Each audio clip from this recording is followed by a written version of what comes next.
minutes, I can actually watch like 20 minutes. It's good times.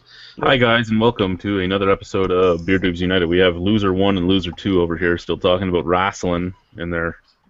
Oh, I'm sorry. Should we go to our bathroom and review it while we're taking a shit? Should we do that instead? Yes, we should. Anyway, yeah, all we need now is like Brett and Lachlan to be here too, and we have the full like bushwhacker crew. Yeah, it wouldn't be Beer Dweebs United, it would be Wrestling Dweebs United. So anyway, good day everybody, and welcome to another episode of Beer Dweebs United. First and foremost, what is everybody going to be drinking tonight? I was actually completely out of money, so I'm just killing the dirges in the fridge. I have like a year-old cider and stuff here. Jesus Christ! Yikes! Well, I bought all these ciders for the cider ladder match we were going to do, and then people stopped coming. So you're going to be because you're going to start a ladder match. They're like, fuck this. Yeah, you're going to be Sally Sulfate all night then. Jesus Christ! Well, I left the big sulfite cider in the fridge still. I left the Strongbow and the Keats and the Stella. You'll be getting to them. I'm drinking Garrison Irish Red in the big bottle with their new label. Yay! Nice. Now, I was just thinking today, like, just out of nowhere, I don't know why, probably because I'm a wrestling loser, I guess. But no, I was just thinking, like, Irish Reds, man, there's not enough out there that are made well. I enjoy them when they're made well. There really isn't enough of them that are out there that are made well. You are correct. Oh, we got plenty on the East Coast, though. I don't know about you faggots, but... How about yourself, Nicholas? What are you drinking? Well, in honor of Hoogley's last upload, I'm drinking a beer that I no longer have to send him because he doesn't want beer mails anymore. Oh, no, you can send those because, you know, I'm not reviewing those. So he will review them in his hat. This is the bottle on date on this thing is just shy of 2 years old. This is January 1st, 2014. Is it going to explode?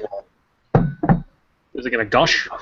Is it going to gush? It might explode, yeah. Well, Orval is Brett aged, so it might gush. They are pretty carbonated. What are you drinking tonight there, Joseph? I am having the privilege of having my first ever beer from the Funky Buddha Brewery out of someplace in Florida, Oakland Park, Florida.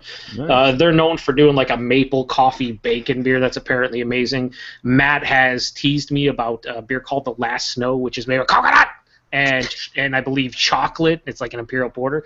But the one that I have is their Hop Gun, which is like their standard IPA.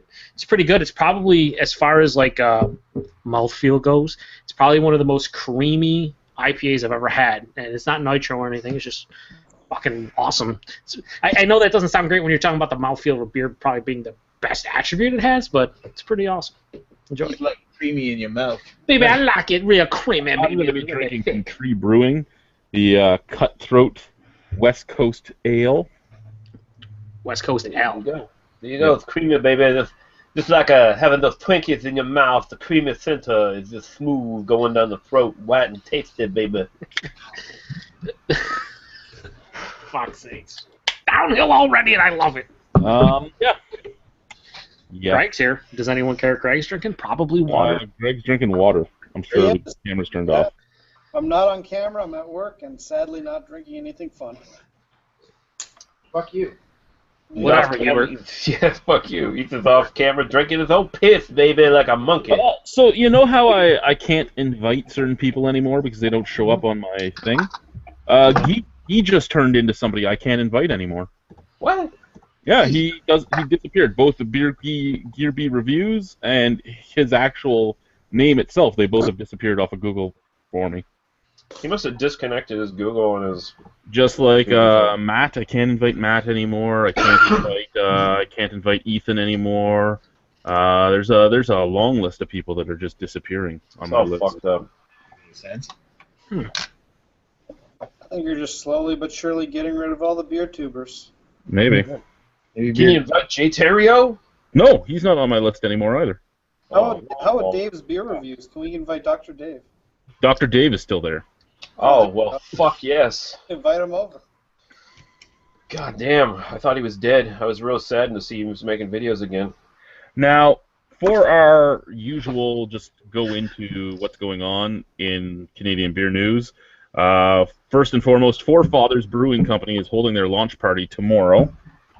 Forefathers Brewing Company is a brand new brewery that they just opened their doors. They're the brewery that Kevin Freer left Wellington to be the brewmaster at. They are actually the newest and probably last brewery to join the Albino Rhino Beer Fest. Their launch party will have the Starter Session IPA, the Honey Badger Saison, and the St. Martin Belgian Double. They also will be making a Ukrainian dark ale, a Russian Imperial Stout with vanilla and coconut, and two others that I can't see on here to make out what they are. So I mean that's a pretty nice little list to start up with. Maybe not the greatest for the launch party, but with their bottles as well in there, it's a nice little list. Lake of the Woods Brewing is planning an expansion and new products. Lake of the Woods Brewing, if you don't know where it is, it's from Kenora, Ontario. Kenora, Ontario was in the news today because the Anaheim Ducks defenseman that had his little thing last year. Stoner? Yeah. He's actually from Kenora originally. And yeah, so he killed a bear in BC after lying to get his hunting license, and yeah. Sounds like a stand-up individual. They are going to be adding to the brewery, and they are going to be having an in-house craft distillery, which they will produce. They expect to produce vodka initially, with whiskey to follow in several years. Something better call a blueberry. I got a question, just a quick interjection. Does anyone actually feel that we need more vodka produced? Does anyone feel they go to their local liquor store and that there's not enough vodka in the market? No. Have you met Blueberry? Do you know who Blueberry is? Okay, to answer your question, no, I don't think we need more, but Blueberry probably would like some more. Yeah. The best part is when we'd be reviewing beers and she'd be like, anybody think this needs vodka in it? And you're like, no, totally not. It's already vodka. You gonna put more vodka in it? Yeah. Oh, yeah, she would. The only thing that improves it. Lake Wilcox, which makes the Mad Quacker Lager, which is available in the beer stores all over Toronto, will be opening up in this spring their new brick and mortar brewery, which they're opening up in Vaughan. So yeah, Vaughan will have what, 2 breweries now? That and Magnata? Magnota, yeah. What does Magnota call itself? It's True North, isn't it? Yeah, I think so. All their beer is really cheap, but it's not very good. Yep. They'll still not be as cool as Stevie Ray Vaughan. Kitchener, Ontario is getting another brewery, so they will have Innocente, The Brick. This one, which is called Together We're Bitter, which is a co-op brewing company. And they will also technically have Block 3 in St. Jacobs, which is just outside of Kitchener. But Together We're Cooperative Brewing, which will be known as TWB Co-op, is going to be opening in February. They will have, opening up, they will have Wobbly Wheel American IPA, Wit the Hell Belgian Wit Beer, Pullman Porter, Maggie's Farm Pale Ale, Jagged Little Pills, Dark Horse British Mild. Ooh. Oh boy, a British mild. Watch out, here we go. I'm going to have to see if I can get my good buddy Devin to go over there for me. Or your good buddy Basement Beer Reviews, who basically just drinks everything in that area and that's it. Oh, that's right. He's from that area too. Yeah, right? he is, and that's all. It's probably going to be his new favorite brewery, regardless if it's good. And that way, you don't have to like deny Devin and just say, no, I really don't want any of those Innocente beers. I want some of this other stuff. Innocente hasn't really had anything new out lately. That you know what? I was actually pulling these beers out of the fridge, and I found a unlabeled Innocente beer with Rhino taped to the cap, and I have no clue what it is. It was in the very back of the fridge. I think it wasn't until proven guilty, Their Russian Imperial Stout. I think it was last year's Russian Imperial Stout. You should probably drink it tonight. Yeah, blind taste test. You don't even need a blindfold. Yeah, make sure. I mean, we know you're going to give it a 9.5 at the very least. So. Well, if it is that, I loved that beer. Fuck, you guys liked that beer too. Fuck off. In Moncton has a new brewery, Boar City Brewing. That's new. Yeah, you know what? In the next year, there's supposed to be like 40 new fucking breweries in the Maritimes. Well, we're supposed to go from 200 to 295 this year. That many? It's insane. I see like I think like 2 or 3 are popping up in fucking Prince Edward Island of all fucking places. It's like they don't have enough room for breweries. Like literally, like not enough room for breweries on that island. I smell a comeback from Lee. No, you really don't. Damn it. The brewery's first beer is Marrakech, a 7% ABV Belgian-style saison that was tapped at Les Brumes de Coude in Moncton and James Joyce in Fredericton. Upcoming Boar City beers include Mundo, a 6.8% ABV West Coast-style IPA, and Spacetime Odyssey, a 6% ABV Robust Porter. Say Formundo? No, Mundo, not Fromunda cheese. Johnny Mundo? Okay, if the Spacetime Odyssey beer has like David Bowie's makeup on the fucking label or something like that, that'd be cool. Then you could send it to Lee and he would totally review it. I probably would. See, come out of retirement, right there. Oh, it's not retirement. It's just... Specialty. Got the Brock Lesnar deal, sons. That's right. A beer tube is back. The Beast is a hired mercenary. Until we write him off of YouTube again. Now, we do have some news articles that do surround some different beer clubs and all that, but to segue into that, beer clubs. So, as some of you may have seen in a very long video, or it was too long and you didn't watch, I did receive a package from the Canadian Craft Club. Canada Craft Club. And what it was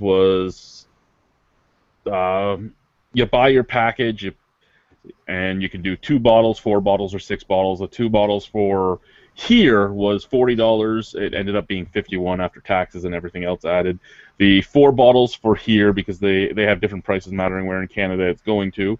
4 bottles for here would have been $60, and 6 bottles for here would have been $100. Wow. I bought it because they let you do a 1-month thing. So I bought a 2-pack. And any club that will do a 1-month subscription, I'll try just to see what they put in. Now, their website had talked about how they have experts pick the best beers and everything else, and they're finding the hardest, rarest beers and everything. Okay. I figure, okay, at $51, I'm probably going to get 2 like $15 beers. I'm okay with this, whatever. So I get my package sent to me, and in it is a 3-and-a-bit-month-old Elysian Immortal, which first off isn't craft. Is it still good beer? Elysian still makes good beer, but if you're owned by AB InBev, you're not a craft brewery. It's just the way it is. And the other one was an Omegang Hennepin. Again, a nice beer. And I'm looking at these going, $51 for this. What the fuck? How do I sign up? Then I start doing some homework. And I find out that January was their very first package that they had ever sent out. So on their website, they were like, we represent breweries like The Brewery, Victory, Rodenbach, this and that. And I'm like, okay. And then this is what I get. And I find out that it was their first package. Well, then you don't represent these breweries because you've never sent them out, you fucking liars. First off. Second, the price was a little much, but if there was something good in it, sure. I did have a whole bunch of things I had to say about it. And Booze Reviews, CA, did a lot of defending of them. You mean Nick's twin brother? Pardon? What? Nick's twin brother, yes. Yeah, Nick's twin brother. Totally.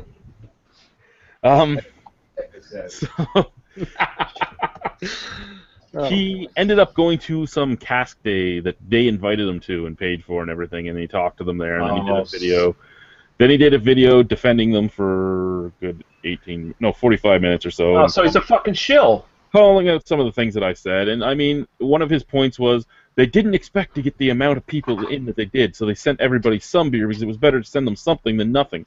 No. If you're going to be charging a premium price, it's better to cut your subscriptions down when you don't know what you're going to get. Yeah, if you aren't sure what you're going to get, and you go, you know what, I can send out 1,000, You cut it at 1,000. Once 1,000 people have signed up, you don't make any more clubs. Yeah, like Bo, for all the criticism I've given Bo's Greener Futures, they have a limit. Once they hit their limit of subscribers for the year, that's it. And they do that because they want to be able to get you good product, even if you don't like it. It's what they consider good product. But yeah, so that was one of the issues was they had way too many people and they wanted to get something out to everybody. In the end, I've said my piece about all the negatives, and I've said some things about their positives. On the positive side, they are based in Alberta, so if they get better at what they're doing, they have the ability to send anything. Not if Alberta separates from the rest of the country. True. They have some of the best tasting note cards in the business. That's fine. I mean, you got to give them their due where it's due. Number 3, they have the best packaging of any of the beer clubs I've been part of. They actually it makes the package bigger, but they use the wine packers, so nothing's ever going to break. So let me get this straight. Everything's cool except for the price and the beer. Gotcha. Where do I sign up? Where the fuck do I sign up? Send me a link. I'm on. What I'm saying is, if this was their first month, they actually have a chance to get better. They have the fundamentals. Well, they have quick customer service. You just said they started at rock bottom. They have nowhere else to go. But I know, but if they get better, it's a great little club. If they don't get better, they'll do good because somehow they're able to ship across the country. They're the only beer club I know of that is able to get out of their province and into other provinces. I don't know what legal loophole they're using, but they can get into every single province. So even if they don't get better, they'll still do fine because people everywhere will buy them. I know what they're doing. They're obviously using this boozereview.ca or the fuck this guy is. They're probably using him as a fucking mule. They're sending him across the borders. He's obviously bought and paid for by them at this point.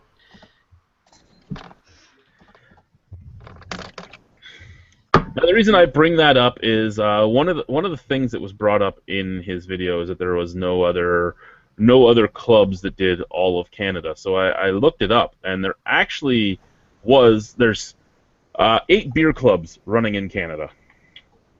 4 of them are Ontario only.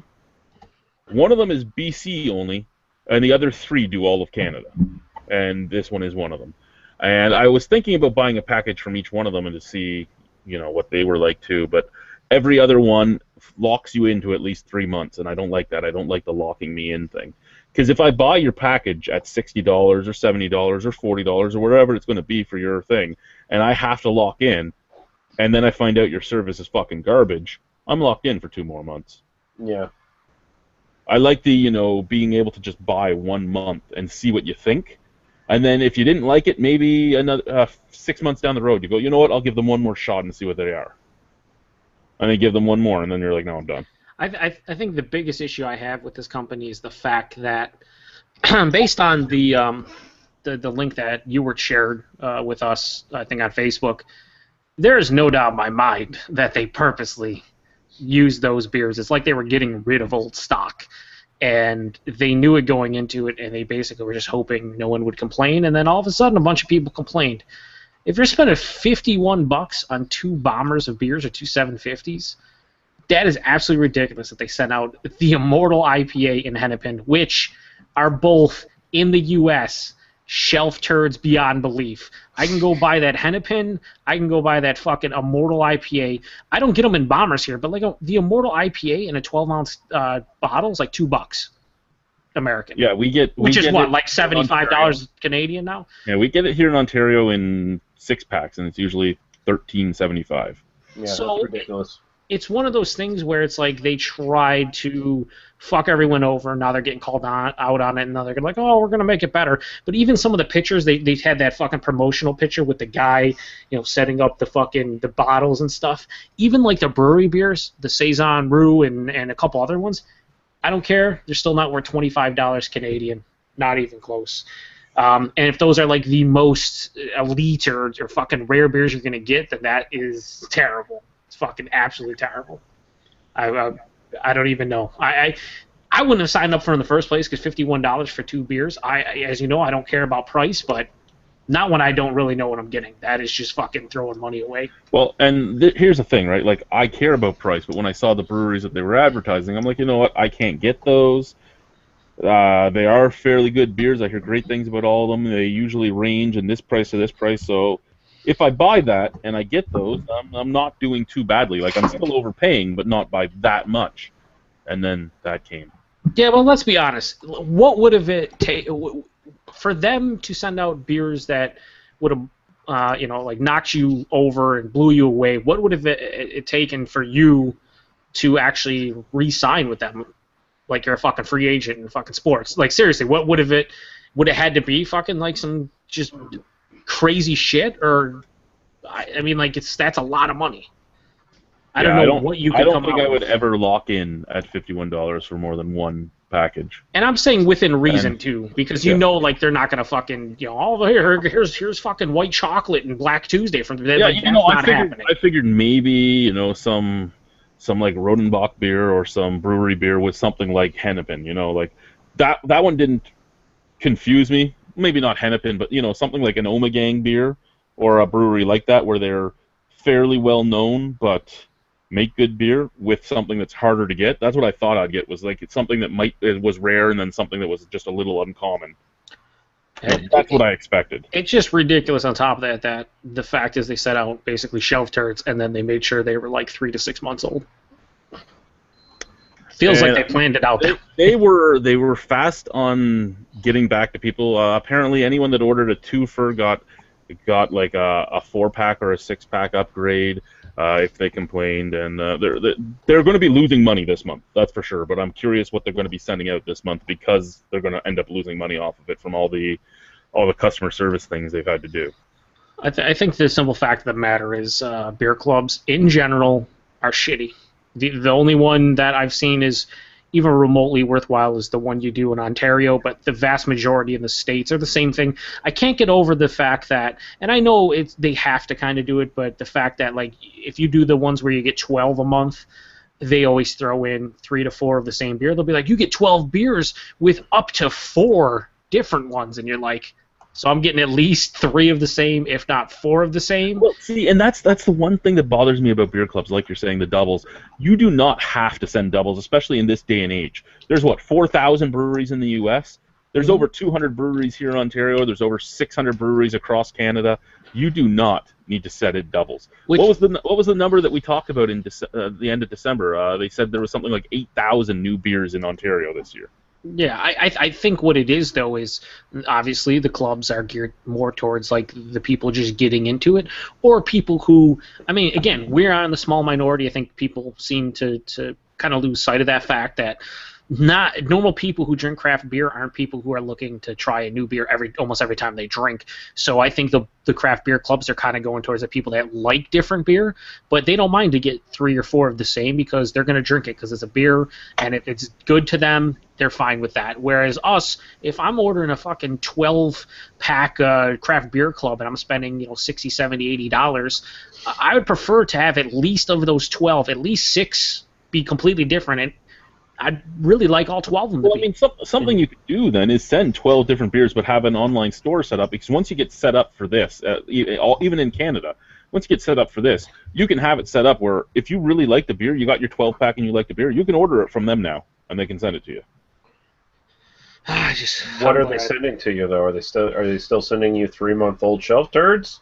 Are you going to buy a 12-pack of 3-year-old shelf turds next time on the online store? Just beer clubs in general is what we're talking about. Like the brew box, if they really wanted to, when they send me a box, say there's 7 different beers in it, and I like 2 of them, I could, in theory, because it's legal in Ontario, it's legal all across Canada, buy those exact beers from them and get another package sent to me that's just those beers I really like, instead of having to go find them. Yeah. Well, what we really need is online shopping in Canada. It's fucking ridiculous that we don't have it. Yeah, it would be nice. The problem with online shopping is you'll get the same type of thing. You could get a 3-month-old IPA because it's just... I would take that risk because it costs me less than playing guest games with a fucking beer club, though. So. Well, I mean, there's a shit ton of places in the States you can order beer from, and I've done it 3 or 4 times. The general rule of thumb is obviously stay away from IPAs unless, and a lot of places do this now, they will put the actual bottle date right on what they're selling. So it'll be like, for instance, Ewart's favorite brewery, Stone Enjoy By, say unfiltered. Not when you say Enjoy By because it's right on the thing, but let's just say Stone's IPA, like their session IPA, it'll say right on there bottled, whatever, so you know what you're getting and you can factor in the shipping time and everything and figure out if it's fresh enough for you. At least you can do that. So, well, in America, you guys are lucky because you have President Obama's appointed bottle date czar, Greg from Greg's Beer Reviews. Mm-hmm. Yeah, for sure. Yep. No, I totally agree with you. Obama put me on charge of this here. I get the bottle date guy. Now, I mean, I like the brew box. I've been throwing around the idea of trying Savvy Hops. I've been throwing around the idea of doing the Craft Beer Club. I've been throwing around the idea of doing the amazingclubs.ca. Don't know if I'll do any of them. This one could get better. I might not. If I'm going to try it again, I'll give them like 7 months, and then I'll buy another pack and see what happens. But that's if I decide to do it. Luckily, people post pictures, so I can watch and see what they've been starting to put in their boxes. I have this month coming. I have the brew box coming at the beginning of February again. I also have the Bose Greener Futures package coming, so I'll see what that is in that. I'm hoping it doesn't have the 2 beers that the brew box sent me in January in it. I'm hoping, but it probably will. But to continue on with clubs, because this is a club that I thought was interesting, and I'm almost thinking about signing up and getting it sent to my PO box once I get a passport again, is Noble Brewer. I don't know, Joe, have you ever heard of Noble Brewer? No. Okay, so it is a beer club where they take homebrewers. So homebrewers will send in their recipes and all that. They'll try the beers. If they really like the beer, they'll set the homebrewer up with a professional brewery, and they'll brew the beer, and then it's sold in the beer club. So I think that's really cool because you get a lot of interesting recipes sent through because homebrewers usually do a lot more crazy things than some breweries do. Actually sounds like a really good idea. You know, what kind of cost, price-wise, like, are they looking at? Are they lesser than... One second, I'm trying to find... here we go. Just opening up their page. A 6-month subscription is $110. That's... A year subscription is $205. And how many beers do you get altogether? 4 beers a month. 4 beers a month. I don't know. Sounds pretty dodgy as well to me. Now, if you do their sampler, which is you can try all of their beers, it's they have 6 beers sitting here on their sampler. It's $54 for the sampler. No. Wouldn't do it.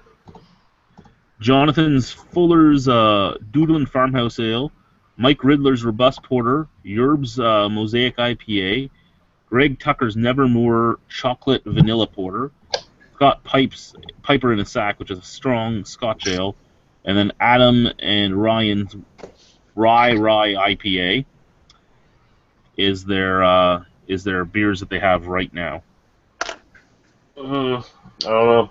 Sounds like I'd rather stick with like a local brewery doing a Pro-Am series than take a chance with that. I was throwing around a few ideas in my head, Chad. Instead of spending all this money on these horrendous craft beer clubs, how about you save that money, put it towards a couple passports, get your ass over to Premier, and make your own craft beer club. Well, every single time you come over with shit that doesn't suck complete ass. Actually, like 50 cents on the dollar price tag right now. You spent 51 on 2 absolutely horrendous beers. I'm sure you could do better at Premier. I was gonna say it's probably cheaper than the beer clubs. It's a lot cheaper. I'm pretty sure. Although I'm pretty sure, just to be fair, that the Immortal IPA doesn't cost $15 a bomber at Premier, and if it does, I'll be sure to pick it up and make sure it's like 3.5 to 4 months old. Maybe we can do like I a said, review of it. I actually don't even know where I put those bottles. I should find them. I could drink them tonight. I forgot all about those 2 bottles. You probably fucking. I heard your drain is thirsty. You guys. You guys, screw you guys. You guys. Oh my god, you guys. I hate you guys. Hate you so much, especially you, Kenny. Fucking hate you. Wasn't that Crooketer Tooth fantastic, though, Lee? That thing was fucking amazing. It was, man. It's better than pumpkin. That you were like, oh, it definitely is. It's pretty much top 2 or 3 pumpkin ales. Period. Well, I've heard that Pumpkin has really gone down in quality in the last couple of years. So I would wager that probably that is the best pumpkin beer. Pumpkin really has kind of gone down in quality.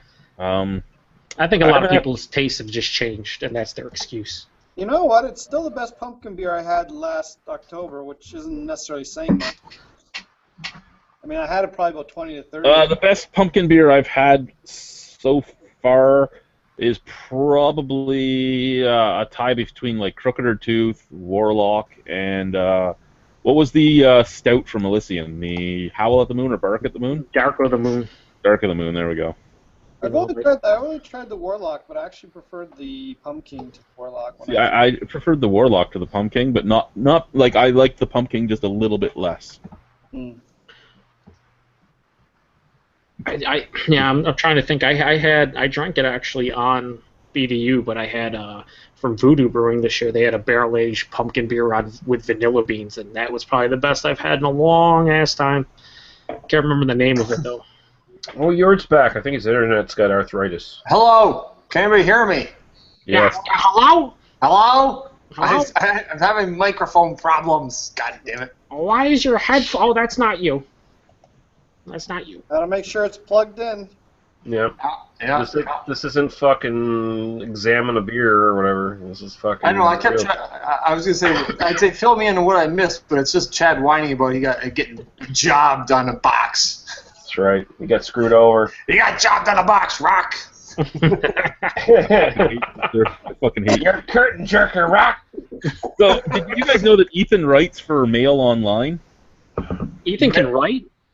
I didn't even think he could read. He's from Ohio. That's impossible. There's just a news article that went up on January 22nd of this year, showing the Budweiser bottoms up thing and talking about how this is the greatest new invention in beer. So I thought of Ethan because that's been out for like 10 years now, and just to see it, being advertised as brand new made me giggle.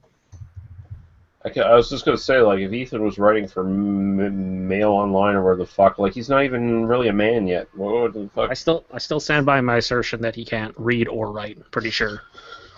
Ethan, I know you're not here to defend yourself, but I'll hear it at some point. I'll hear the mustache going. The mustache will rustle in the wind.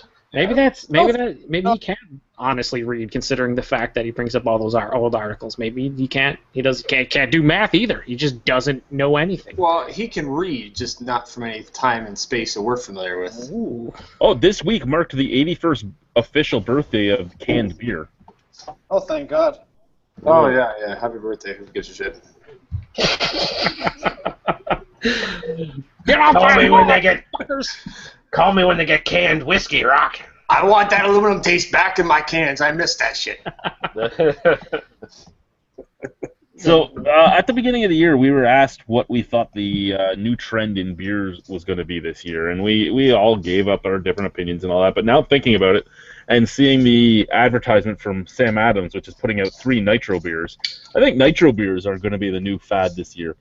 Oh, yeah, they're the trendsetters. I know everybody gets in line behind Sam Adams. I know that. Sam Adams, yeah. No, I think. Oh, no, it's like Guinness came out with the Nitro IPA right before Christmas. Well, right around Christmas time. They have these, like 5 Paddles just did a Nitro version of the Midnight Paddler, which I really want to try. What the fuck are you talking about? Sam Adams and Guinness are like 5 years behind everybody, for fuck's sakes. Yo, bro, when Treehouse is doing nitro cans, then I'll believe it, bro. Yeah. When I see fucking They're doing a nitro IPA, a nitro white beer. We should go watch Matt's reviews. They're Of these? very entertaining. Yeah, he got them from Sam Adams, and he reviewed all 3 of them. And the nitro coffee stout. Yep. I'll have to go watch Matt's reviews. Did he like any of them? he liked the coffee stout quite a bit. He actually liked all of them to a point, but yeah, the coffee stout, which I think we would all agree that would make the most sense going into it. Of the 3 of them, the coffee stout would make the most sense, and the white ale makes the least sense to me. Yeah, the IPA, just every single nitro IPA I've had, all 2 of them, they just don't work. I mean, any hop forward beer nitro, it just loses flavor. Yeah. And what it makes up for in body and mouthfeel doesn't negate the fact that you're basically taking away significant flavor from the beer. So I've never understood that, but I would like to try. I think it was you said white ale. Basically a wit beer, I'm pretty sure, is which the Sam Adams one is. So I don't know. It sounds interesting, but I don't think it's gonna be a trend.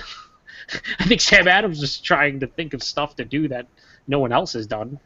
Hey, I'm just saying that so far this year I know of about 6 new nitro beers, and we're 26 days in. Yeah, but Nitro IPA came out in 2015 from Guinness, son. I wasn't saying that one. I'm just saying that one, I think, started it into the year. Yeah, okay. He's fucking making caveats now. Bro, you're grasping at straws. I really, really want to try the Nitro Midnight Paddler. I think that's going to be amazing. Have you ever even really nitroed, bro? Yeah. Yes. I don't believe it. I don't even know what that means, but totally. I nitrous oxide myself, and you should have seen me have sex that night. No, I really shouldn't have. Greg might be interested in such things. Yeah, he nitroed 2 kids into his wife. They're not twins. On separate occasions, Joe. Come on. Oh, okay. I wanted you to be clear here. You guys. There is a brewery in England that is using old forgotten bread to make its beer. It uses 1 slice of surplus bread per bottle. So basically, you're kind of taking like prison wine and making prison beer in an actual commercial brewery. They say forgotten bread. This is like stuff that's moldy, like. Well, they say surplus bread and old deli sandwich bread. So. That's exactly what I want to drink. Right there. Sign me up. It's called toast ale. When you're done with it, you're toasted.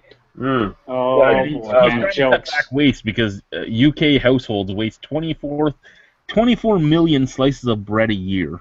What the fuck? Why weren't they giving this to the fucking homeless, for fuck's sakes? Where is the urban Viking in all this? He's not eating bread, though. He's eating cake.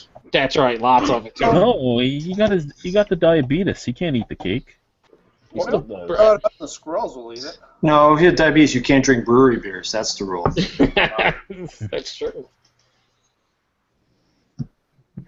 Yeah, what happens if you get the diabetes? If you do drink the brewery beers, but if you already have the diabetes, what happens then? You gotta have your needle close. You go in sugar shock. You get the sugar, man.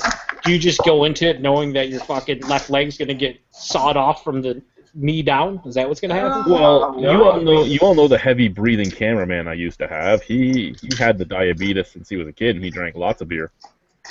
Yeah, well, he's a bit of a dumbass. Maybe that's why he's a fucking heavy breather. But I mean, you could be like Terry Kay, who's pretty much reversed his diabetes. Mm-hmm. By just eating basically proper diet and exercise, and you stop eating cake and you stop eating junk and you stop drinking. But that's only if beers. Let's be clear here. That's only if you ended up with type 2 diabetes. If you have type 1 diabetes, there's no reversing that. No. Yeah. Are you all right, Nick? Look like you're gonna vomit there. Yep. You're welcome. Oh, all right. Is that treating you well there, Nick? What, the Orval? Mm-hmm. It's kind of... I don't think it's a beer that'll really age well. It just kind of. Oh, you just shut your mouth. Oh, don't piss off, Lee. He'll definitely come out of retirement. I said you want to review, Lee. That's What? Orval's the most overrated old beer ever. Ah, you go fuck yourself. What? Why do you say that? I said you could go fuck yourself. Oh, nice. Just because that's all you guys get out there. Ooh. I'm not Jay Terry. I'm not pulling my shots. I'm not fucking giving you fucking passive aggressive insults. I'll just tell you straight up. Fuck you. It's almost like it's got more Brett Sour, yet it's not as crispy as it was when you first get it.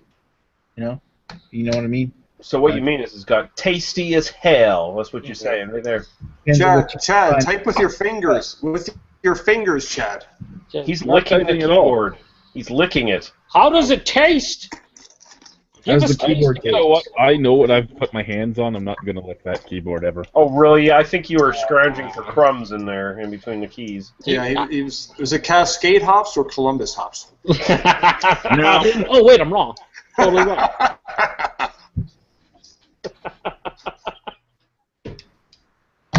Was there a hint of horse blanket in it, or?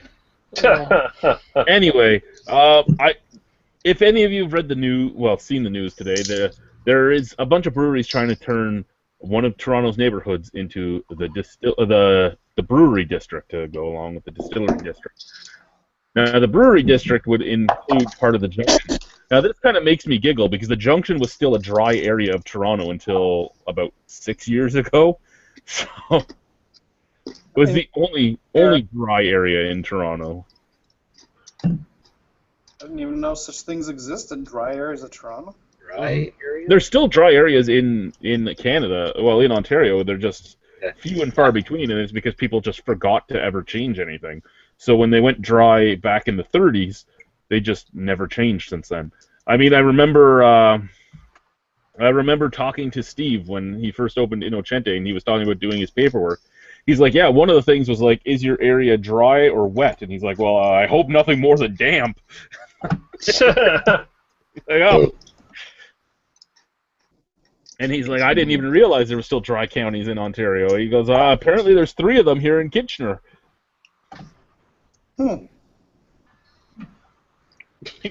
Greg, sound a little bit more interested, please. Huh. Wow. I mean... Yeah, imagine that. Who'd have thunk? Oh, yeah. Did we talk more about this? That was an intriguement. A sound of intriguement. He can't believe Treatment there isn't a was dry word. places. He's thinking, what could happen if I just went and drank there? It is. It I'd would be no worried- longer I'd- be dry. I'd be worried about getting in trouble and losing my job. Because I drink. I'm supposed to be drinking spirits. Oh, wait a second. It's the same thing. You don't have a job. You're retired. Oh, we got 5 watching, and we already have a downvote. So whoever downvoted us, fuck you, you're a coward. Whatever, downvoted. Fuck you, you're a coward. Raining on your parade, I know it. It was him. It could have been lots of people now. I mean, Lee was calling booze reviews a shill earlier. He is a shill. He's a paid shill. It was probably those guys, those craft guys, the craft club guys.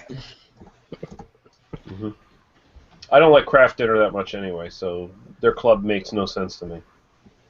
I don't know. It can be pretty good sometimes. I can get craft dinner for 99 cents. Why am I going to pay that much for a fucking month? It's bullshit. You get 2 bottles of it. It's a great deal. 2 bottles of craft dinner is terrible. Here is a trademark dispute. Now, I was fully behind, even though I thought it was funny. I could completely understand the Friendly Moose and Angry Moose trademark dispute with Stack Brewing. This one I sort of understand, but at the same time it just makes me boggle my mind because it's... Yeah, anyways, District Brewing from Regina, Saskatchewan, they made Moose Knuckle. And they didn't want to call it Moose because they knew they wouldn't be allowed, so they made an M-U-S with the little the little accents on top, the two dots. Omelette. Yeah, they ended up getting a cease and desist from Moosehead for that one. I don't think MUS really should infringe on moose or moose head. I don't think anyone's going to mistake it myself. And I don't think that just because the spelling of that sounds the same that it should be able to be covered by the trademark. Now, I know I'm not a trademark lawyer, it doesn't matter. But this one I don't actually agree with. No, it's sad. It's pretty sad. Well, I mean, I don't agree with it, but they're clearly trying to get around the fact that it's called moose knuckle by spelling it differently. They're fucking idiots. Call it something else. There's so many things you could call it. Call it fuck knuckle. Yeah, fuck call knuckle. F-U-K with an omelette over the U. Yeah. How about you call it this beer probably sucks complete ass? How about you call it that? Suck knuckle. Now, the end of the article is, while Stack and others have complied in the past, Cook says the district brewing feels that the made-up word MUS is different enough for moose to not cause confusion, and that the brewery plans to send out a letter back to Moosehead stating their case. They ended up doing that, and apparently now they're going to court over it. Yeah. And they will be fighting it, is what they say. Hope they have some good lawyers and a lot of money. Yeah. And I hope they had fun starting this brewery. Yeah, because it ain't going to be fun after that. It's Saskatchewan. They don't got none of that stuff. Goodbye. That's what I said. It's probably going to be a shitty beer anyway. No one cares. Yeah, well, it was Moose Knuckle Lager at that. And Oh, my God. Well, you should have started with that, because what the fuck is this? Oh, my God. Yeah, make a fucking Cascadian ale or something Moosehead's never going to fucking try. And the other thing they did, which I think is stupid, is that I think actually probably is another thing that made Moosehead angry about it, is the picture they show of it. It's in a green bottle. No, for fuck's sakes, they were just basically. I think they were trolling Moosehead to go to court over it and see what happens. They're dangling themselves over the fucking lion cage of meat fucking strapped to their bodies. That's what they were doing. You gotta give us all this information ahead of time. You keep dribbling out information piece by piece to. Yeah, quit dribbling all over the place. Hey, all these news articles have been posted for a week. Yeah, but we don't read anything you post on Facebook. We assume you don't read it either. I concur. Totally concur. Now, if somebody that I respect, like you were posted, then I will totally read it. Like I'm saying, you were never posted it anything. being a lager and it being in a green bottle, I can understand the argument that the entire package could be infringing on them, sure, but their argument is that the name MUS infringes on it, and that I don't agree with. They should have spelled it the French mousse, like chocolate mousse or something like that. They should just take the accents off and just be like, it's Muss Knuckle. What the fuck? Muss Knuckle or Moosehead. Jesus, they should just probably make a good beer and just rename it, and that would be call good. it Dick Pickle. Speaking of the French mousse, hey, Guy's here. Yeah, speaking of moose knuckle, there's Guy's here. Those promised Google dancers, where are they? Me and Nick are going to take our shirts off later and we're going to dance. Yeah. Woo! Glad I got a bucket nearby. You better dance. What are you drinking, Guy? Rus. Oh, nice, nice. We still don't get that regular over here, so. What are you drinking, sorry? Saint Ambroise Rus. Oh, nice. I still want that regular over here. Got Roos Knuckle over there. Oh, there you go. Yeah, there you go. And what was your drinking? Because I don't think we ever asked him what he was drinking, did we? I'm drinking. It's in a green bottle, actually. Funny you mentioned. It's this Perrier. You fucking fruit. God damn. The last 3 weeks, I think he's either been drinking Perrier or wine, so. If he ever gets to San Pellegrino, I think it's about time to ban him from the fucking show. Probably well past. When I'm feeling like The only reason he's drinking rubbing Perrier elbows with the over commoners. Pellegrino is Pellegrino's cheaper. Sorry, Exactly. Perrier's cheaper. Maybe it's San Pellegrino's for the commoners. God damn. We gotta get some Esca up in this business. Voss. Get yourself some Voss. It's got like that fancy bottled water. Yep. Fancier than Fiji. Hey man, I live close to Flint. I gotta have bottled water. Yeah. Well, let's try one of these like 2-year-old ciders. I bet it tastes like. Let's do Foundry cider, which was Guinness's cider. They don't make it anymore, are you saying? Well, I don't know if they still make it. They don't make it here. They don't send it here to Ontario anymore. Is it nitro? No, it's not nitro. Well, at almost 2 years old, it might be nitro now. That would be something to see, like a cider with an actual head. That'd be. Gotta get with the times, man. This is a new trend. Cider's gotta be nitro. I had Foundry cider at the St. John Beer Fest 2 years ago. I didn't think it was that bad back then. Doesn't smell bad. Doesn't smell bad. Sulfites? Smells like apples.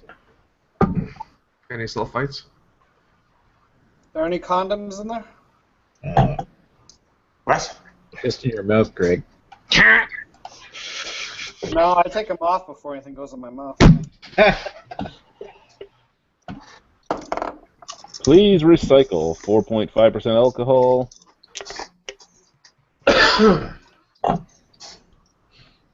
Contains sulfites. Oh, fuck.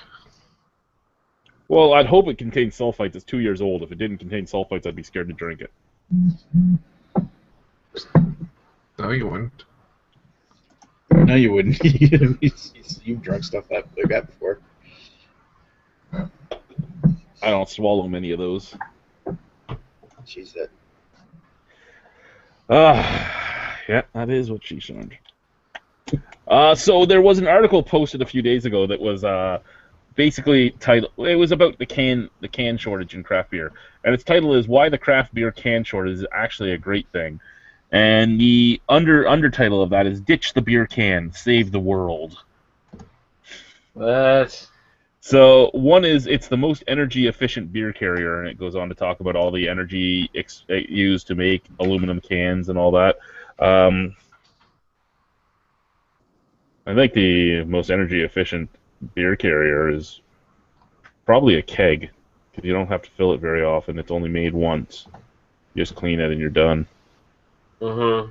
And when you take into consideration the fact that aluminum can be recycled a lot more than glass can, I think that kind of negates. Well, the reason he's saying this is because the aluminum has to be melted down and then remade, and they use a lot of harsh chemicals in the process to make a can.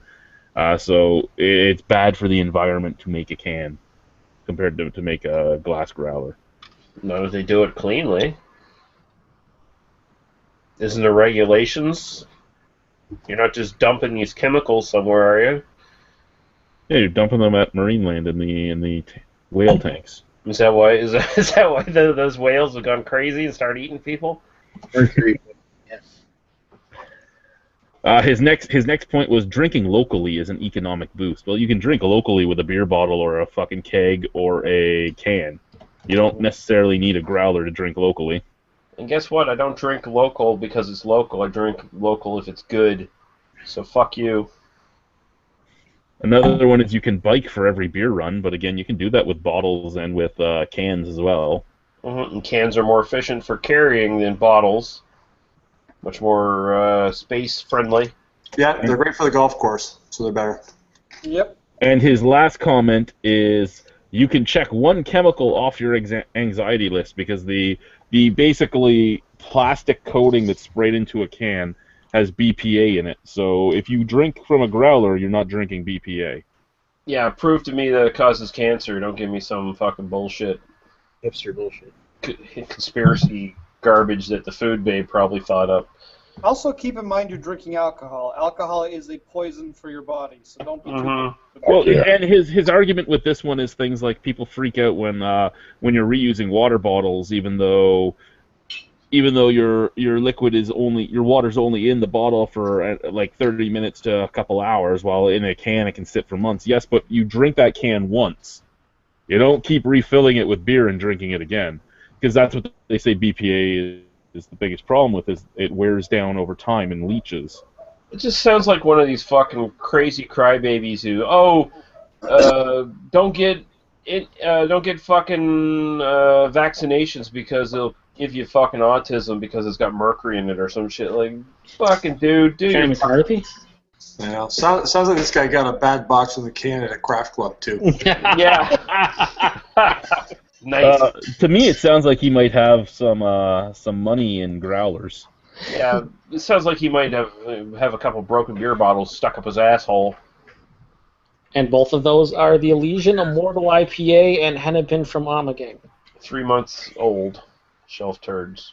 Hey, anyone never had the Immortal IPA? I can send one to you. Never had it. I don't know if I've had it before. I believe Aaron might want it. He said he has a few 4-month-old Red Racer IPAs for you. Where does he collect his $51? Or should he save them for the next Secret Santa?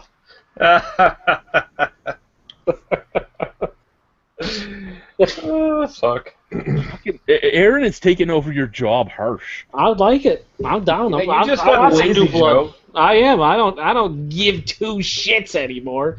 And Aaron just comes in and does a great job. What's wrong, Joe? Is the fact that I slowed my channel down like slowed you down? Is that what's happening here? Lee, you're my favorite beer tube of all time. I've lost the passion. Once you lost the passion, I don't know what to tell you. Oh man, sorry. I'm not coming back though, so you're fucked, I guess. I guess. Hey, what are you gonna do? You're coming back. You're going to be doing your super secret videos first. Yeah, you know, Mister. Yeah, fuck. Then fuck you're going to that. write a coffee table book. Yeah, really bad one without an index. Yeah, And then you'll be back full time. and no one will like me, and no one will care. that's fine. I like Angry Baby back. I want him back. Yeah, I do. Hey, Joe. Actually, you know, Joe is being influenced by Lee's departing the scene, and he's been hanging around with Johnny G, who's Mr. Positivity all the time. Doesn't say a bad word. That's the problem here. And there is no in between with me. There's either super positive or super negative / pissed off all the time. It's got to be one or the other. Exactly. And right now, it's the former. Yeah, I'm just too happy right now. That's all it is. Joe doesn't have enough beer. This is me watch his being check-ins. I see Joe's check-ins on Untapped. They don't happen. No, they don't. I don't know what's going on over there. I don't know either. Too much that Diamond Dallas Page yoga. I watched that documentary, the Jake the Snake one. That was actually really good. Yeah, it was pretty good. It's about as good as the Iron Sheik one, honestly. I haven't seen the Iron Sheik one. Iron Sheik one's pretty much the same thing. Wrestler gets down the dump, shit. builds their life back up. I saw that movie. It's called The Wrestler. But this is a documentary, not a movie. Yeah, in The Wrestler, the main character did not redeem himself and get his life back in order. He died in the fucking ring of a heart attack. Oh, that's right. Yeah. He's going to spoil that for me. I'm surprised we haven't seen an Iron Sheik impersonation in this before. Or have we? I don't think you can really do it justice, in all honesty, I because it's know. fantastic. Also, you should check out The Wrestler, Greg. There's a lot of oiled up, sweaty men that you're a big fan of, I'd imagine. Guess what? I'll be oiled up to watch it. I would not be surprised at all. No, the more impressive thing, like, you know, everyone knew Jake the Snake was fucked up, and I think most people kind of followed him on DDP's website and stuff, like, oh yeah, he's getting better and stuff, so it's like there's nothing really new in the movie. The more impressive thing was seeing Scott Hall turn his fucking life around, where he was like this bloated fucking drunk in a wheelchair when they found him, and then by the end of the movie, he's like standing and like bouncing off the ropes in the ring and stuff, and getting his fucking son into wrestling and getting him over into fucking Japan and stuff. Like that was even more impressive than Jake the Snake turning his life around at that point. And probably the more surprising one, too. Mm-hmm. Well, Jake the Snake, the thing with him is, it's been, what, like a decade that his life's been fucked? More than that, 20 years. Like when Beyond the Mat was put out, he was already... That was 97, 98. Mm-hmm. But he was on a downward spiral by like the early 90s. Yeah. I mean, when he was at the end of his WWF run back then, he was probably doing crack and all kinds of crazy shit as he was being an active competitor. Because, you know, WWF didn't have a wellness policy back then. It was just like, can you wrestle for 20 minutes? Yeah. You're not going to die? Yeah. Okay, cool. Get in the ring. Like, that was pretty much the extent of it. It's okay. They didn't even have that. They let Yokozuna in the ring all the time. Yeah. Well, he let himself fucking go too. I mean, That guy by the end, he was well over 600 pounds when he died. Well, I mean, And I'm Mabel was another guy that 20 minutes of wrestling, I'm surprised he never dropped dead of a heart attack in the ring. But there's a misconception, though, at the same time, that just because you're fat or overweight, you can't have good cardio. You can. You just have to be... Well, Yokozuna was a Samoan. Like, he wasn't... There are big people that have good cardio and everything, but there isn't usually people that are over 500 pounds and all flub that have good cardio. Yeah, well, Yokozuna at least had something going for him where he was actually a Samoan, and most of the Samoans are pretty big. They usually carry extra weight, but they're super athletic, and they don't usually drop dead of heart attacks. But look at Rikishi when he came in the early to mid '90s. How skinny he was compared to when he ended up being the fucking guy who gave everyone stink faces and probably weighed about 4 bills. Yeah. That's crazy. He gained like probably at least 100 pounds. For Ron and Jeremy, that's some good wrestling right there. You fucking idiot. That's a different kind of wrestling right there. Pro wrestling. There's a snake. A big guy that was actually in good shape for a long time until the end of his career was Vader. Yeah, and Vader is actually in really great shape now. If you follow his fucking Twitter, he's been posting like he's in his, I guess he's like pushing 60 now, but he's been like working out a lot. Like his knees are totally shot. He just can't do the shit he used to be able to do. But he's actually in probably better shape than he has been in the last like 20 years, weight wise and everything. Has Lucasfilm ever tried to sue him for that name? No. Because he would always go like, be officially like Big Van Vader or whatever. I mean, when he was brought in the WWF, he was called the Mastodon Vader and stuff like that. Like they got around it, but I think nowadays Disney would sue him. So would Moosehead, most likely. Oh, yeah. The Moose Knuckle Vader. There's an excellent wrestler in ROH called Moose right now. Yeah. Yeah. There is actually. There's another one called Cheeseburger. And Cheeseburger. McDonald's, how dare you? Oh my God, Cheeseburger. Jesus Christ. I like the Beer City Bruiser. Beer City Bruiser. He's awesome, man. He's fucking awesome. Oh, that's so good.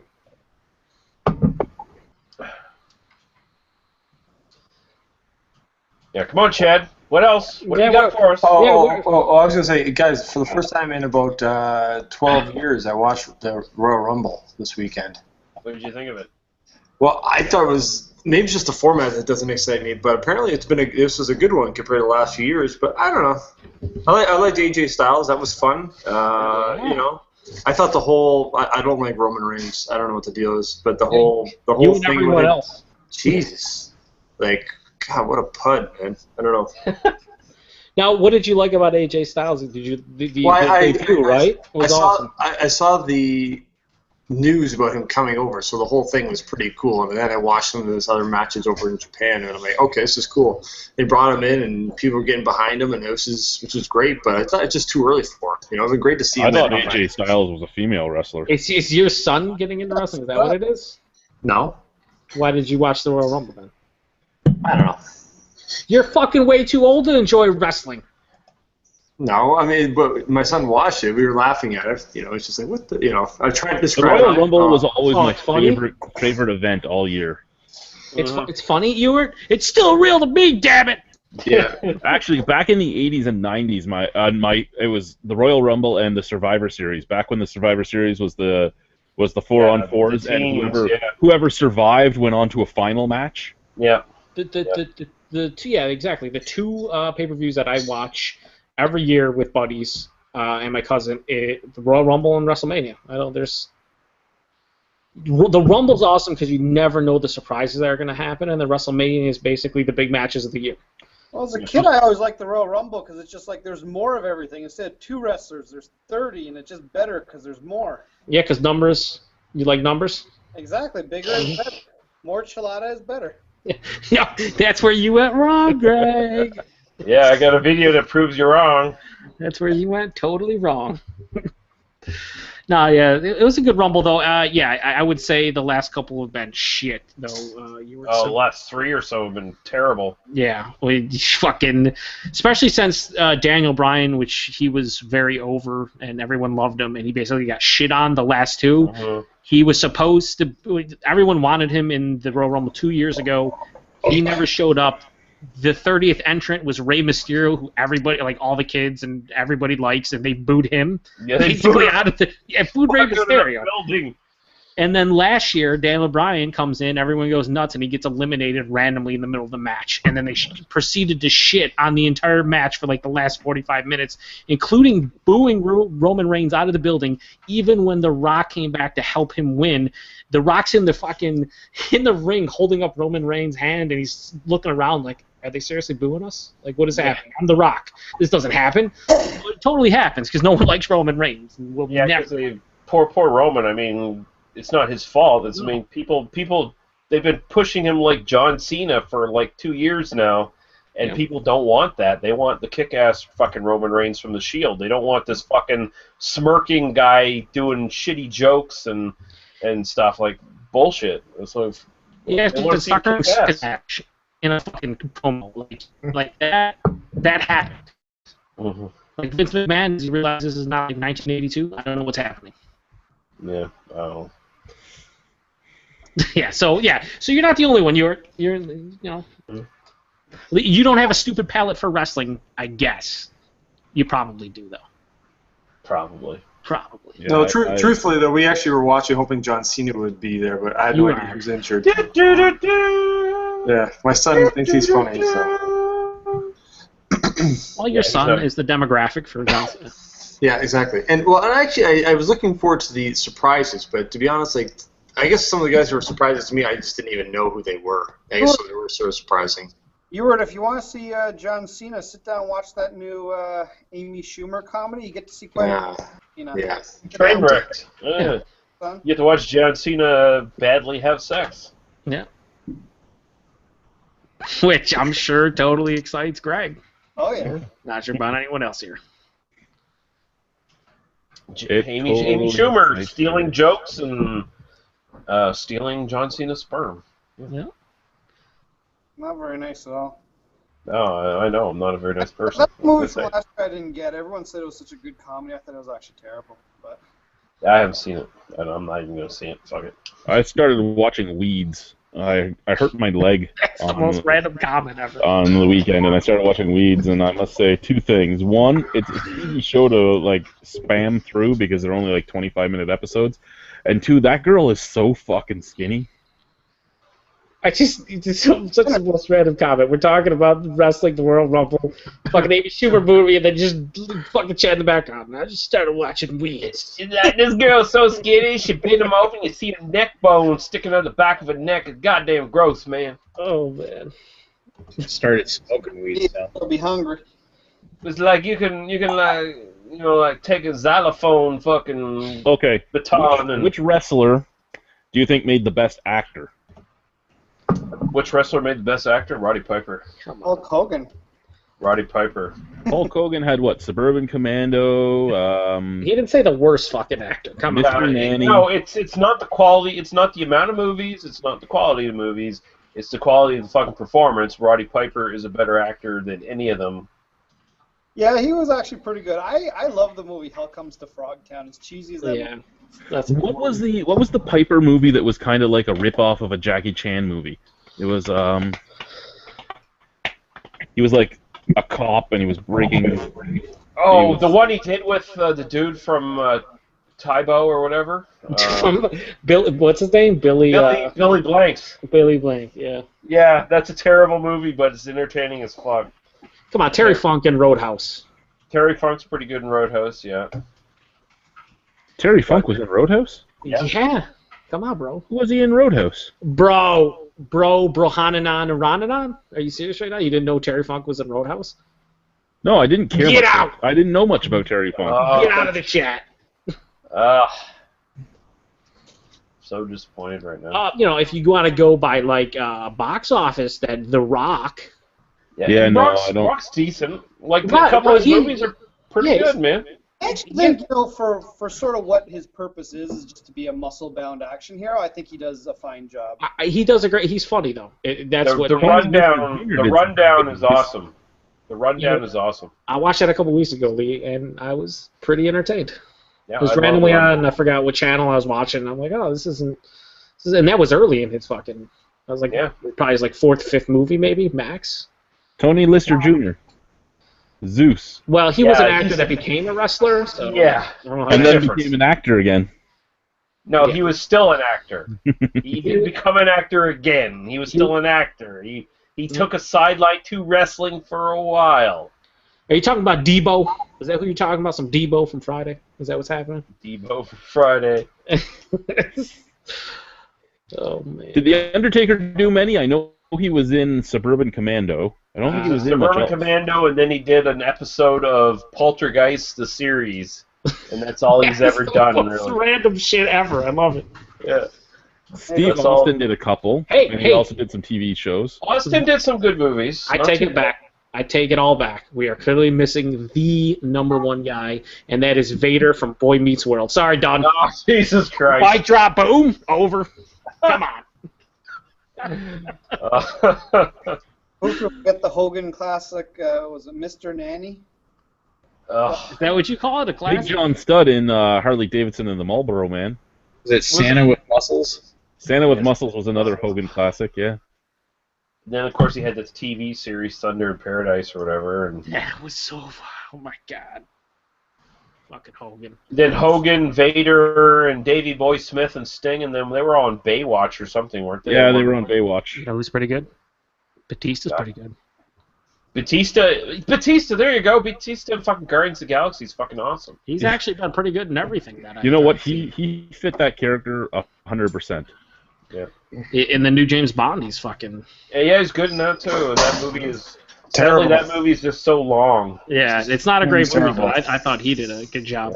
How about Kevin Nash in Punisher? Punisher, yeah, he was great in Punisher. He was the best as Super Shredder. I mean, come on. Super Shredder, too, yeah. Come on.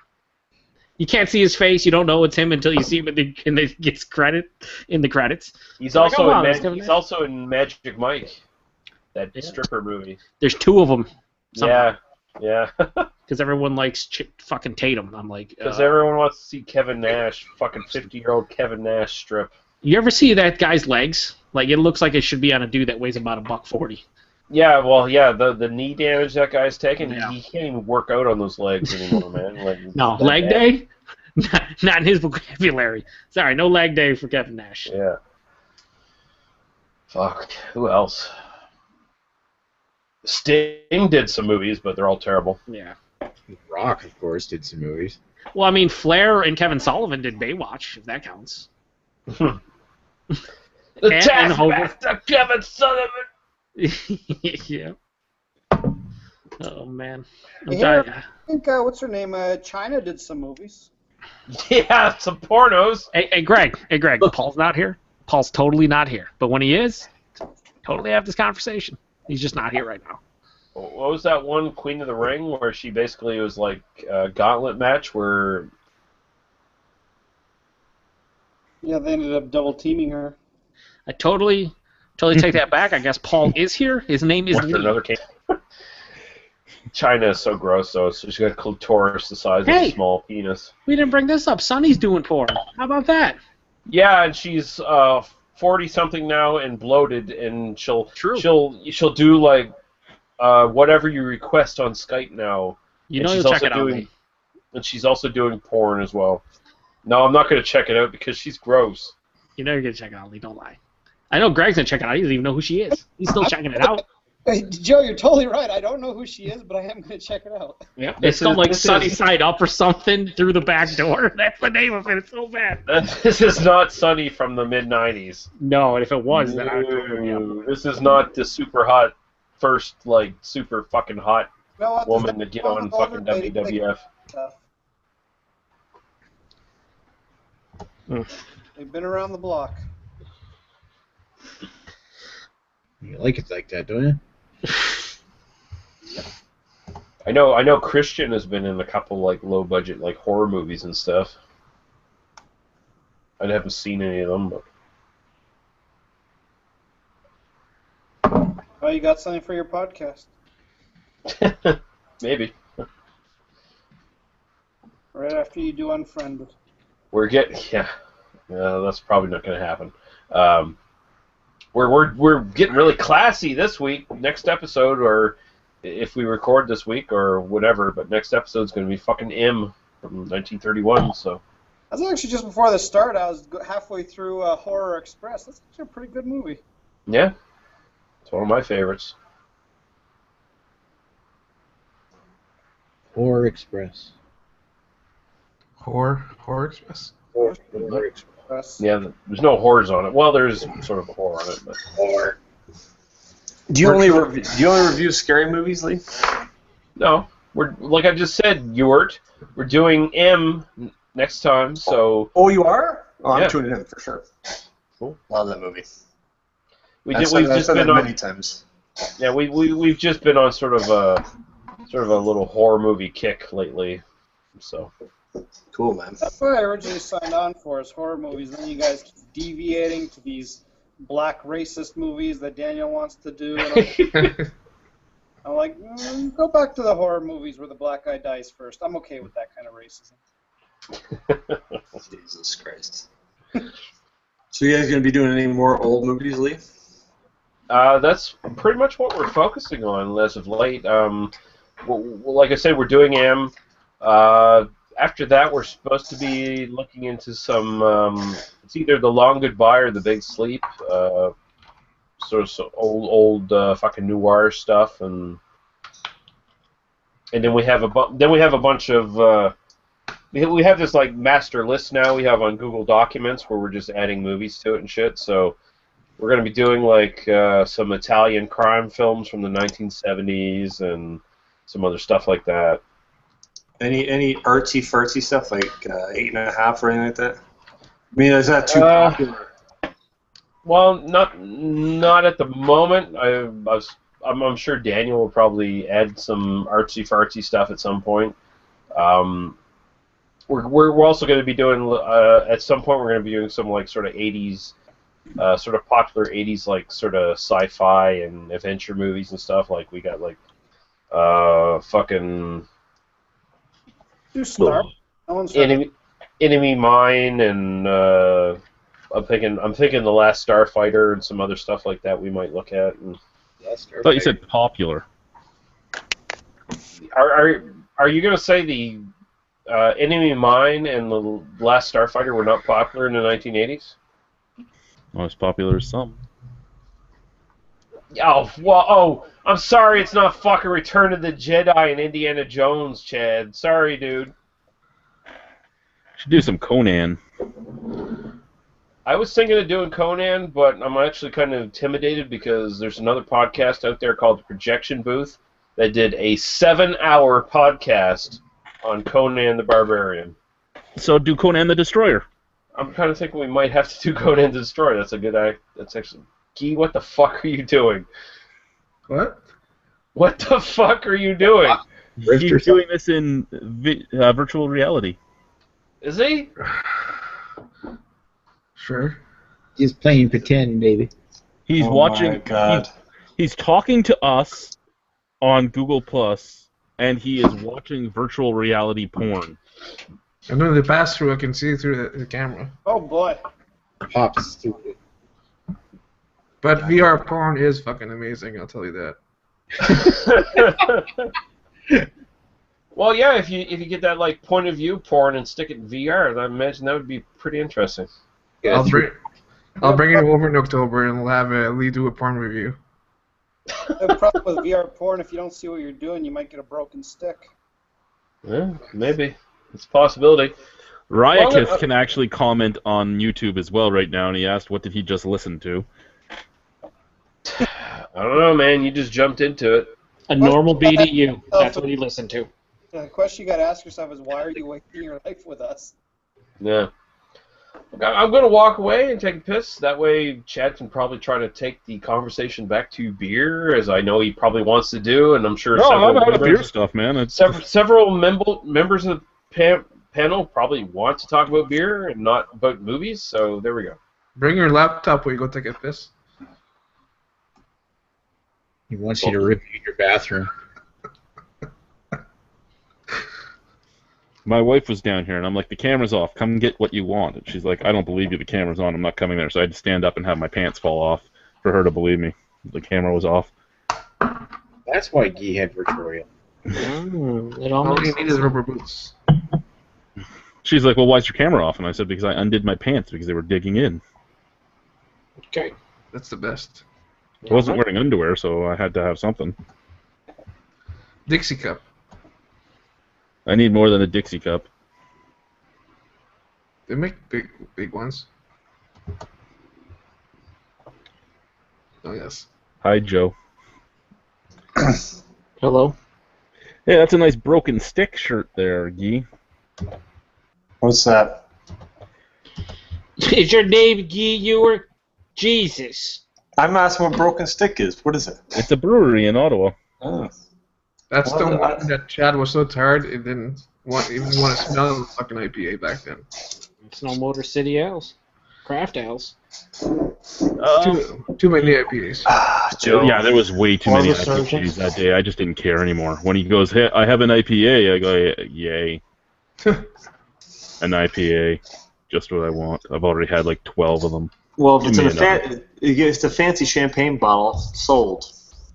I said I don't really like it. I'm actually amazed that they didn't cork and cage those bottles. So you had to pay like $15 a bottle? I'm amazed they didn't do it for that.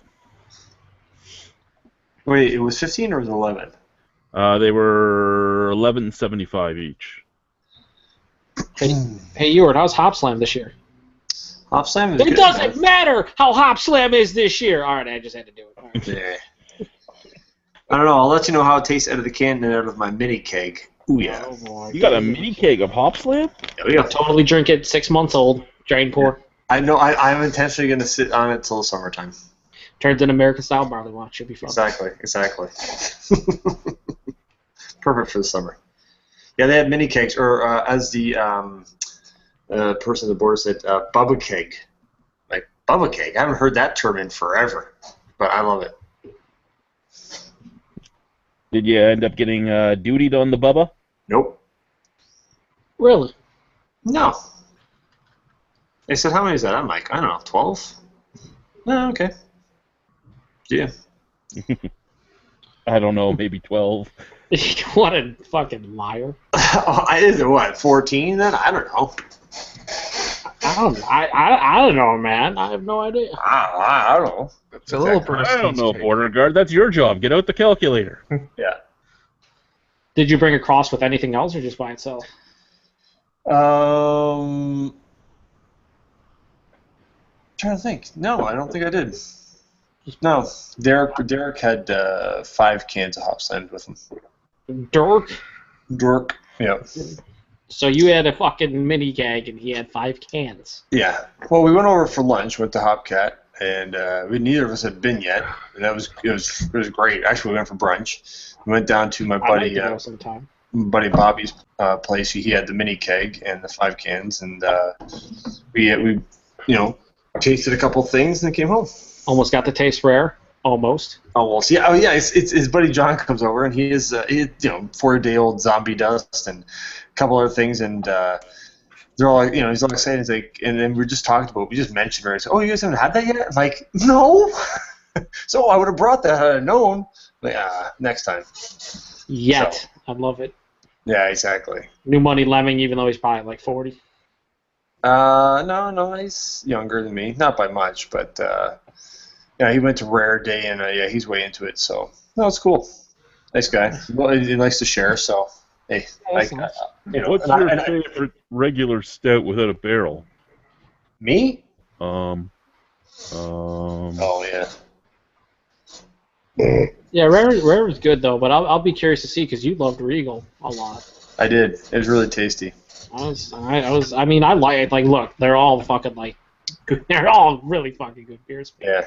That's probably the most disappointing, just because knowing the barley wine in this year's coffee, there was issues.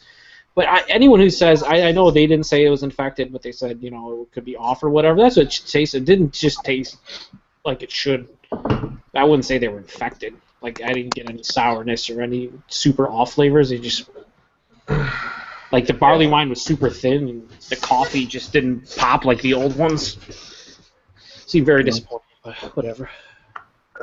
Be curious what to see about Rare, though. See if you follow suit with people who go nuts about it. Double IPA. Yeah. I don't know. I'm just excited to try it. I mean, that's like at the same time, like I have to drive home. I'm not going to push it, and it's I'm not going to go gaga over it and have the guy run back to his house to grab it or anything. So. It's just beer, right? Exactly.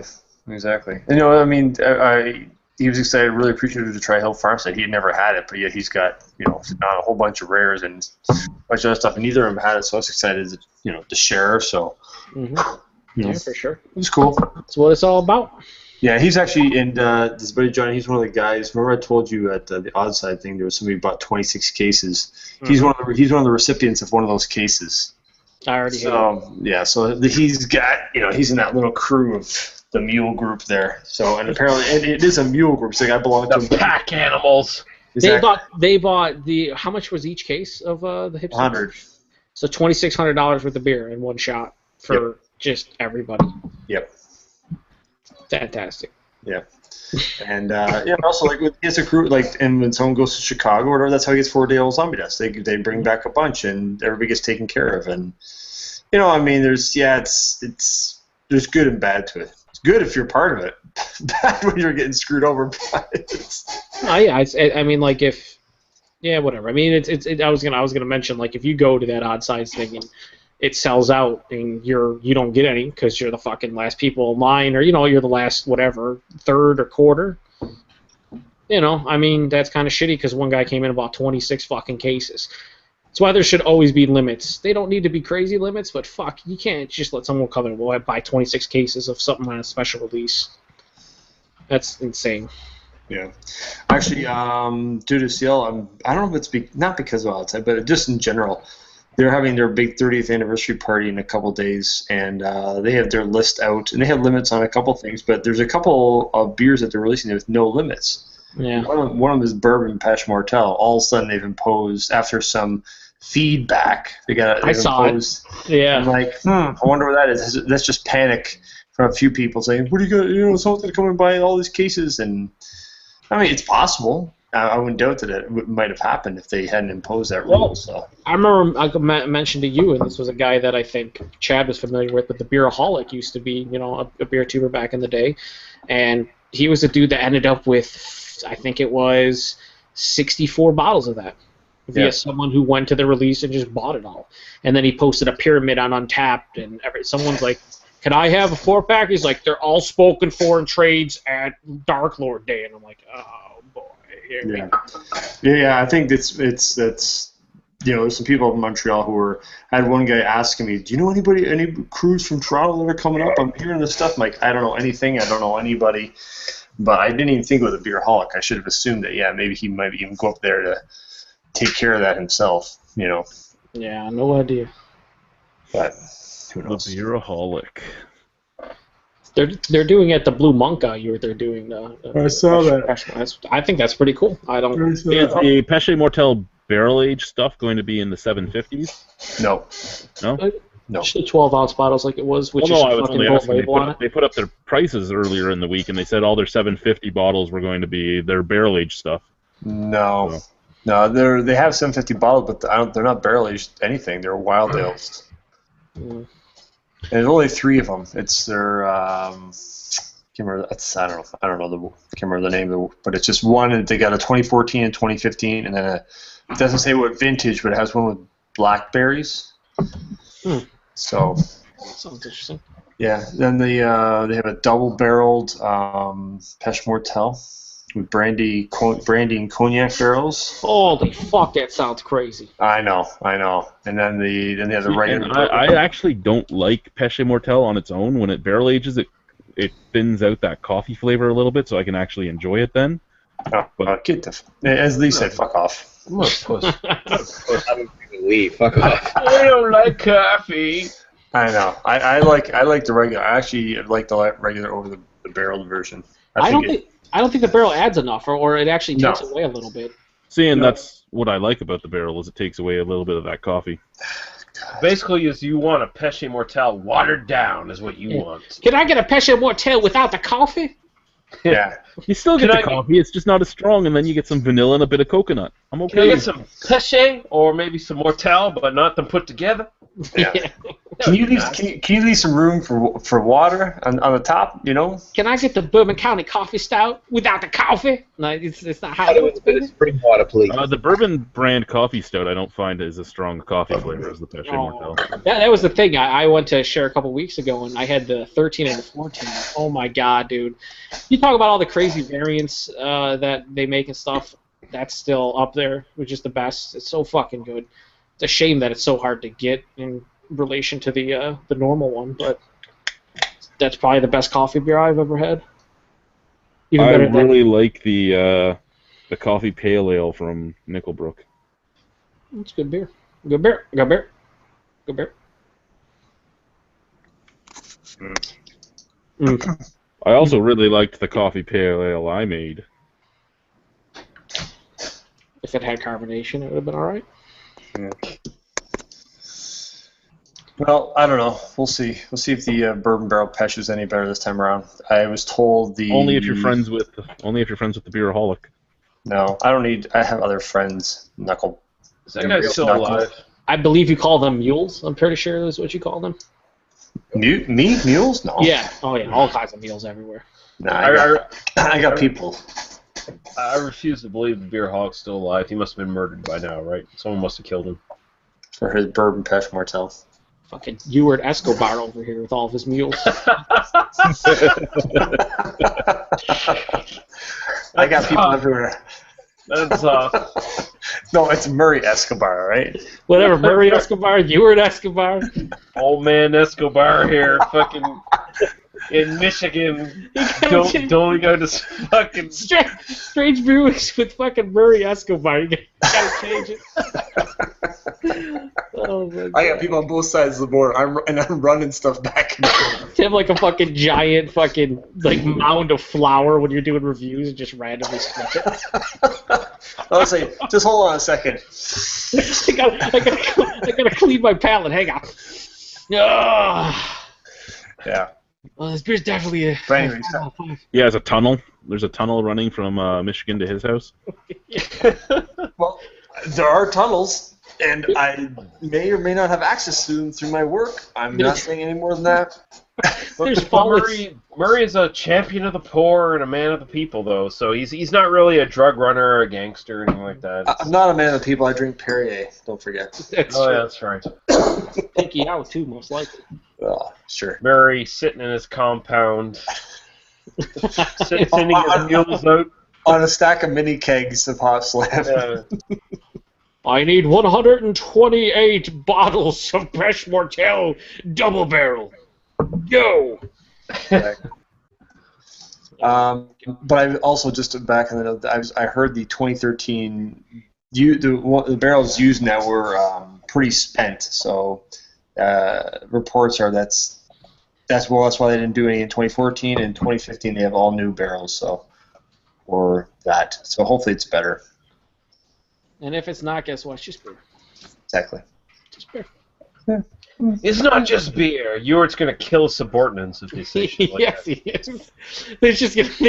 He's gonna take a sip of it and just shoot someone in the head. It's gonna Old be man great. Murray is gonna trail of bodies following him. How dare you bring me goes. back this? All these dead bodies showing up in Welland of all places. Yeah. That's where he dumps them all. Well, I'll just throw that beer back in somebody's face, just like Mugatu on the Zoolander 2 trailer. Oh my God. Hey, Leah, you guys gonna do an examination of Zoolander or Zoolander 2? I don't think that's gonna happen, but If you get Ewart on there, I'll totally watch it. No, I watched it recently for the first time. It wasn't that great. Doesn't matter if it's great or not.